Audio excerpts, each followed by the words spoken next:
तो हेलो दोस्तों, welcome back बकैती blast with अंकी। और आज का टॉपिक बहुत ही सेंसेशनफुल है।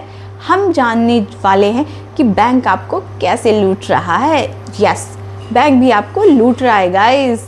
बस बने रहिए हमारे ब्लॉग में और देखिए बैंक कैसे कैसे आपको लूटता है।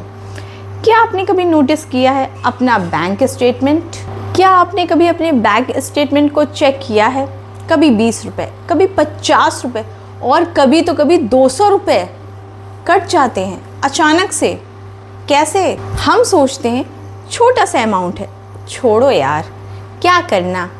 लेकिन क्या आप जानते हैं यही छोटा छोटा अमाउंट बैंक हर एक अकाउंट से निकालता है और करोड़ों का घोटाला कर देता है। यस, जेब हर एक इंसान की खाली होती है ऐसे ही छोटे छोटे अमाउंट से, और यही जाती है करोड़ों रुपए में। और यही छोटे छोटे जो हिडन चार्जेस होते हैं ना, इनको मिलाकर लोगों की जेब खाली होती और वो चार्जेस बन जाते हैं करोड़ों के। तो आज मैं बताने जा रही हूँ वो 5 चार्जेस जो बैंक आपसे चोरी छुपे वसूल कर रहा है और आप इन्हें कैसे रोक सकते हैं।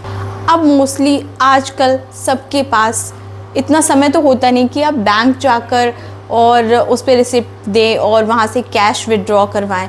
तो आप सबके पास एटीएम होगा। Yes, ATM the main source. The ATM maintenance charge guys, ATM maintenance charge से भी पैसे कटते हैं। हम सबको लगता है कि एटीएम तो यार फ्री है, इसकी तो कोई कॉस्ट पड़ती नहीं है कि आपने जब आप अपना बैंक अकाउंट खुलवानेंगे और वहाँ पे आपने अपनी डिटेल्स फिल की, साथ में हमें एटीएम कार्ड ऑफ कोर्स चाहिए क्योंकि हम बैंक तो डेली आ नहीं पाएंगे। वो एक छोटी सी आपको जो सर्विस देते हैं उसका एटलीस्ट साल में 150 से लेकर 500 तक रुपीज़ कट हो सकता है।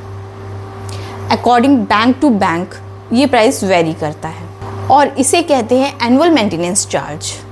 और अगर आपके पास 3-4 अकाउंट हैं तो जो मेन अकाउंट है आप उसी का ही एटीएम कार्ड रखिए। 3-4 एटीएम कार्ड रखने से कोई फ़ायदा नहीं है गाइस। तो यही मैं आपको सजेस्ट करूँगी कि बाकी की आप एटीएम जो कार्ड है वो हटा दीजिए, मेन अकाउंट का एटीएम कार्ड रखिए जिसे आप मोस्टली यूज़ करते हो, जिससे कि आपके साल में एटलीस्ट कुछ ना कुछ रुपए बचेंगे।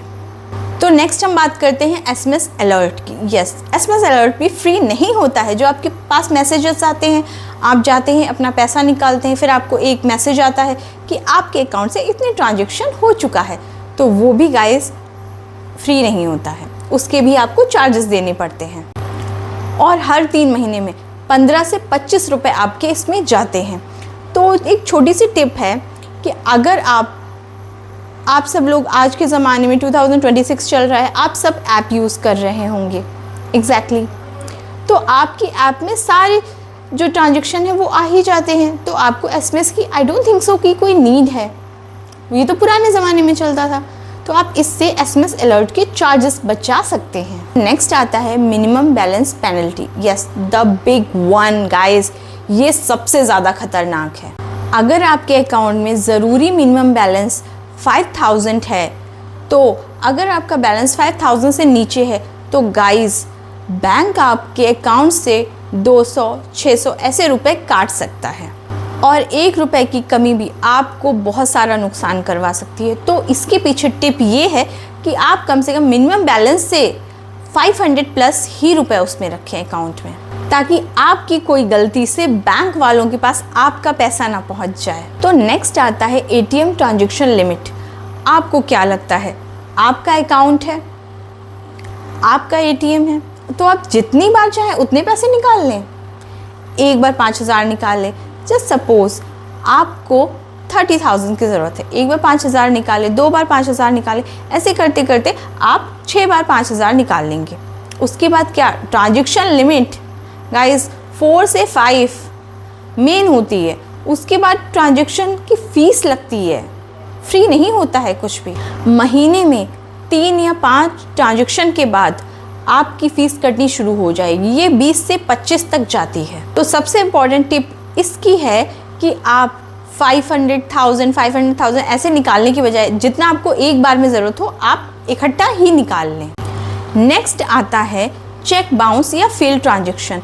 अगर आपके अकाउंट में पैसे लिमिटेड हैं और आपने चेक अपने लिमिटेड से भी ज़्यादा काट दिया है तो गाइस आपके अकाउंट से 500 माइनस हो जाएंगे।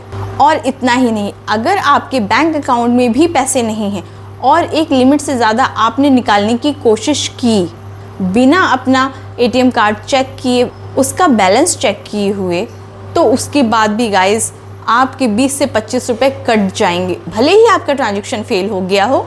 तो सबसे इम्पॉर्टेंट बात है, अपना बैलेंस चेक करने के बाद ही आप एटीएम जाइए। तो अब मैं बताने जा रही हूँ सबसे अच्छे सल्यूशन इसके। महीने में एक बार अपनी पासबुक या अपना ई स्टेटमेंट ज़रूर देखें। जो सर्विस आप यूज़ नहीं करते, जैसे आपके कार्ड हो गए, एटीएम कार्ड या फिर चेकबुक हो गया या एसएमएस अलर्ट, उसे आप बंद करवा दें। अगर बैंक आपके ज़बरदस्ती पैसे काट रहा है तो तुरंत जाइए अपने बैंक में और मैनेजर से बात करिए कि आपने मेरे पैसे कैसे काटे, ये मेरा हक है। पैसा आपका है तो उसकी चौकीदारी भी आपको करनी होगी।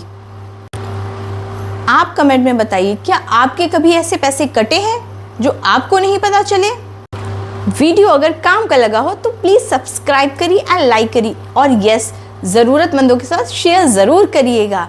तो मिलते हैं आपसे नेक्स्ट वीडियो में विद अंकी। Bye guys.